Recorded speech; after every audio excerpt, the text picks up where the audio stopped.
Hello and welcome. It's my pleasure to present Getting What You Need to Succeed. This session addresses one of sales' greatest challenges, which is getting access to the right resources at the right time.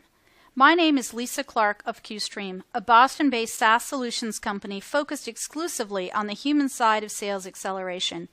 We leverage a perfect storm of mobile, science, and data to improve capabilities of your sales reps and managers at scale in just minutes a day. Visit qstream.com to learn more. Before we dive in, I wanted to let you know we're actively following social channels during and after this session, so feel free to ask questions or share thoughts at QStream #SalesChallenges. In the latest research by InsideSales.com and the AAISP, access to adequate sales resources is ranked by sales personnel as the third most common challenge in selling today. While the right sales process is important, so is your rep's ability to get the resources they need to drive all stages of the buying process, especially when market experts and product specialists aren't always available to them. I suspect more often than not today, when we talk about access to resources, we tend to think about content. And herein also lies the challenge, I think. Not all content strategies are created equal. In the past year or so, we've seen a number of vendors enter the sales asset management space, or SAM, S-A-M, probably one a month. Some of the companies now offering SAM systems are not new, but are new to the space. Some are better known in the marketing community for content management. Others have a track record in specific verticals like banking or insurance. Although they may help the rep, many of their common features are not standardized. For example, while they all have search capabilities, the algorithms are different and deliver different results, perpetuating the problem of easy access. As a marketing person myself, I know that these solutions can be time-consuming and hard to manage at scale. Certainly, CRM and content portals can help your reps, but those tools are intended to align with the demands of sales processes and not your salespeople. And since we know the sales function remains in need of massive change to help reps sell more contextually at higher levels, I can't help but wonder if these solutions, while helpful to the marketing team for distributing and measuring content, might just be answering questions that customers aren't necessarily asking. After all, how could they? The needs of buyers have changed. Most of the information they need in order to buy your product or service they can get online. So your reps need to add value in new, more important ways. The information they bring to the table must be something prospects can't find anywhere else. That means your sellers might not have the resources they need right now anyway, regardless of how good your content or systems are. In addition to strong market knowledge, the right sales skills are critical too. These include things like call planning, identifying customer needs, and demonstrating value. Since all of your strategy, product development, and market knowledge is ultimately brought to life for the customer by your salespeople, the right messenger can make or break your message. And remember, you always get directed to whom you sound like, and that person may not be the decision maker. And speaking of them, one more thing. The number of people in the B2B buying process has changed too. According to the Corporate Executive Board, on average, there are now 5.4 people involved in every buying decision. While the ultimate decision still lies with the executive sponsor, many of these are subject matter experts or relevant members of the prospect's operations team, and they want to speak to a peer, someone who understands their challenges, not a feature-toting salesperson. Let's stop here for just a second and really think about these things. Sales has really changed. It's different now, and the resources required are different too. Are you ready? It's quite possible you're not, which is why reps feel access to adequate resources is a top challenge. Believe it or not, many sales leaders don't stop to consider what each of their sales reps is actually prepared to bring to every customer interaction. We're not talking about prescribed steps or rote presentations, but their ability to add value in the client's buying process, in the sales cycle itself, from first meeting to close. It might not surprise you that great salespeople aren't actually born that way. They're enabled to become skilled professionals through the benefits of coaching, experimentation, and experience. They have a unique ability to create value at every stage of the customer's journey. They provide useful perspectives on how to achieve desired results and help customers make their own best decisions. It's just one of the skills that makes them great.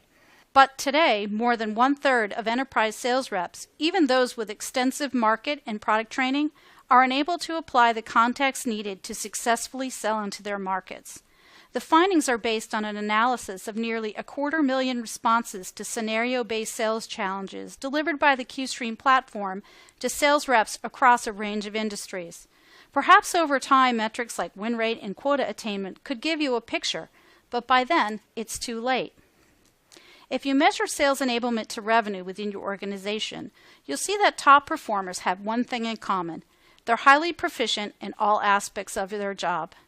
And we're not just talking about selling skills. Their capabilities span many areas, including things like market knowledge, competitive differentiation, compliance, etc. A 2015 MHI research study also shows that top performers are much better at adapting to changing buyer expectations in dynamic environments. They're both knowledgeable and skilled at applying client-specific context throughout the sales cycle. This is achieved in large part because their companies foster a culture where sales training and coaching is valued, ensuring that every rep knows that taking the time to learn and grow is completely encouraged and supported, and the results are worth it. Data from Morningstar and CSI Markets shows that companies that invest in better preparing their teams outperform not only their peers in annual revenue growth by a factor of 3x on average, but blow away the average industry growth rate in general. You can start to see a connection between sales enablement, investments, and revenue. Okay, I think you get a picture of the problem and the reward. Let's move on to the solution. I want to briefly cover 4 areas, one at a time. Important sales resource number 1, market knowledge. As already mentioned, your sales team must help prospects see the future, predicting the impact of your solution on the customer's business, or at least a trajectory of possibility. Doing that requires them to first understand the client's business and any market dynamics at play, such as security, compliance, etc. You need human beings with the knowledge to match the right information to the right people at the right time. Frankly, it's the reason why we have sales forces in the first place. And while there's no replacement for experience, there are some easy shortcuts to mastery. I'm going to pick 2 of them. First is sales intelligence software. Mostly delivered from the cloud, these platforms give reps instant access to background and content information for any prospect, company, or industry. Many of these integrate with social streams to provide additional info about the prospect and with your CRM platform too. We use LinkedIn Navigator and a few others here, but there are a growing number of systems like RainKing or Inside View for sales. Okay, here's a second one, mobile reinforcement. It's a hot and growing sector within sales enablement.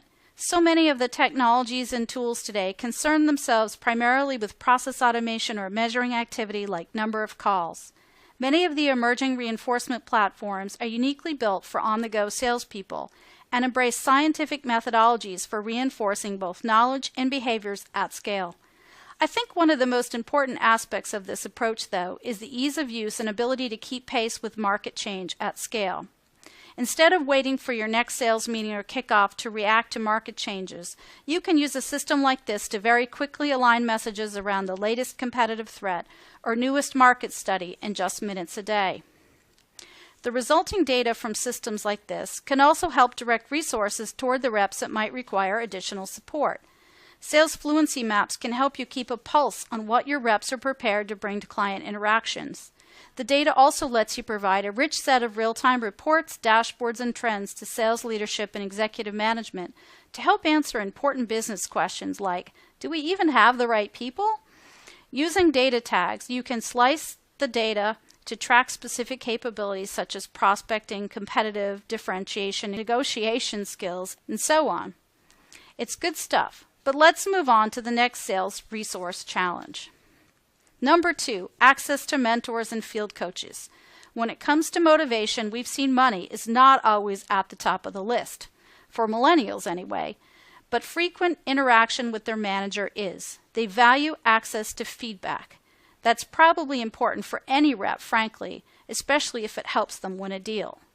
At its core, coaching is rather straightforward, but it's not a simple process. It requires a manager to know what his or her direct reports are doing, understand why they're doing it, and help them see how they can be better. Smart coaches also create a safe space for discussion, ask the right questions, listen to the answers, and constructively challenge their reps. Yet many sales managers do very little of this, so reps don't always have access to good feedback. Why is that? Well, according to the Sales Management Association, they said they were just too busy. On average, managers spend roughly 2 days with their individual reps every 8 to 12 weeks. So I'd say we definitely have an access problem. Some also admitted they just didn't have the skills, data, or tools to coach effectively. So how can we fix that? Well, the first thing we can do is make it a priority. If you don't already have a coaching plan in place, please think about creating one. Perhaps monthly reviews or ratings and on-the-spot feedback from managers and peers, or maybe morning coffee, office hours, and team huddles. Whatever, it's all good. Just be accessible and open to providing continuous feedback. Next, give managers the insights they need to deliver good coaching, and not just a checklist of general things they should probably do when they get around to it. Then measure the effectiveness of that coaching. Many execs are turning to technology for this. Things like simple dashboards they can use to identify how to help individuals on their teams to succeed while maximizing their available time together. Let me show you. Here's an example of a dashboard that provides a weekly summary to the manager with team performance data and actionable coaching tips.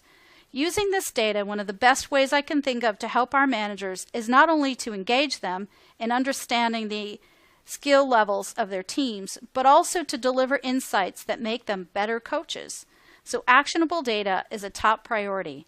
As I just mentioned before, technology can play a big role here. Because managers themselves are juggling priorities, you could also give your reps access to data and dashboards that let them self-manage in between coaching sessions. Virtual coaching and role-play tools with ratings are great ways to supplement one-to-one coaching and peer collaboration. For senior leaders, you might also take it one step further, which is to bring proficiency data into CRM directly. By simply correlating that with the activity and sales performance data in your CRM system, you get a full view of past and predictive outcomes. For example, you'd be able to see pretty quickly if your rep with the biggest pipeline also has the weakest discovery skills.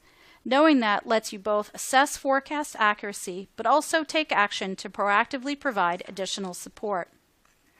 Before we leave this topic of coaching, here's another trend I'd like to share with you.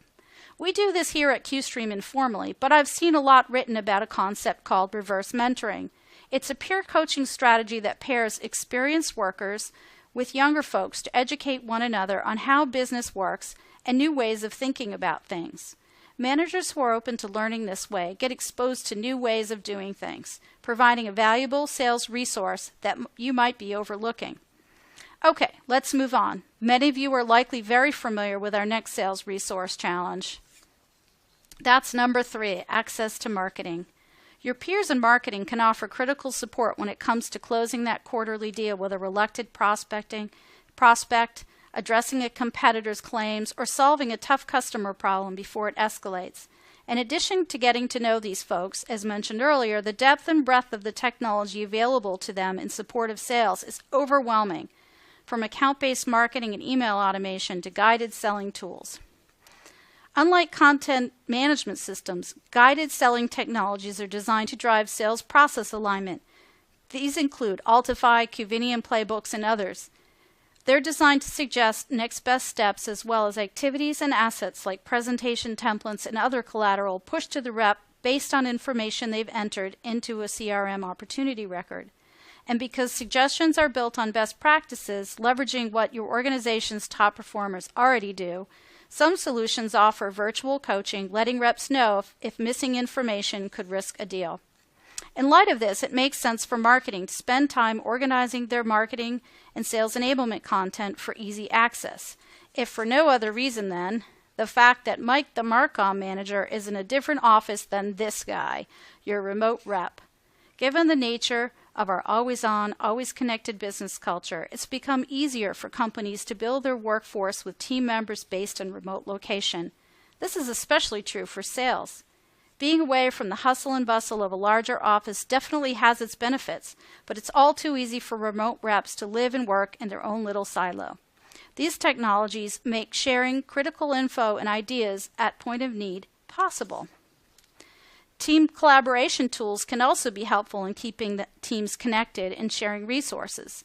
There are so many I can't keep track anymore, but consider tools like Salesforce Chatter, private Google Groups, as well as secure instant messaging platforms like Slack and Skype. These are great ways and important conduits to help reps and their managers build rapport and stay connected. And finally, one more thing we'd all enjoy more access to, and that's time. It's a frustrating thing to accept, but it's true. In sales, you can make more money, but you can't make more time. Since we don't sell in a black hole space-time continuum, although some sales cycles might feel that way, we need to find more effective ways to be efficient and productive in our processes and with our technologies. According to one study I saw, 31% of reps' time is spent searching for or creating content, probably because they can't find it, and 20% on reporting administrative stuff and CRM-related tasks. Only 1/3 of their day is spent selling. As always, we should take a good long look at what your sales force is spending their time on and eliminate or replace tasks that take up a significant amount of time without providing any ROI. When it comes to our technology investments specifically, here's a recipe we like to use for making more time. First, your reps are busy. With salespeople, you know time is money, so you want the least intrusive process. Choose solutions that are respectful of their time and don't require them to remember logins or consume endless amounts of time searching for or entering the content that they need. Make it easy. Go where your reps are to provide information and support, and that's on their phone, iPad, or maybe from within their CRM. Third, make them want to participate. Make your program enjoyable and worth their time. Never underestimate the motivation factor because it keeps engagement high. Even though it probably goes without saying, that's critical. Finally, be sure to get all your questions answered too. You need data, real-time data on proficiency, activity, engagement, and performance. Look for analytics and reporting that provide detailed insights at the individual level as well as trends by sales team, region, etc. These can inform future investments of time and money in sales resources. So there you have it, a few tips for alleviating one of your reps' top sales challenges. Well, it is impossible to predict the future with complete accuracy. It is possible to evaluate the signs of change already occurring to ensure that your sales force has the right resources they need to succeed. And remember, the more effort you invest in evaluating the changing landscape, the more likely you will achieve your revenue growth targets. Thanks for listening, and don't forget to send your questions to @QStream #SalesChallenges.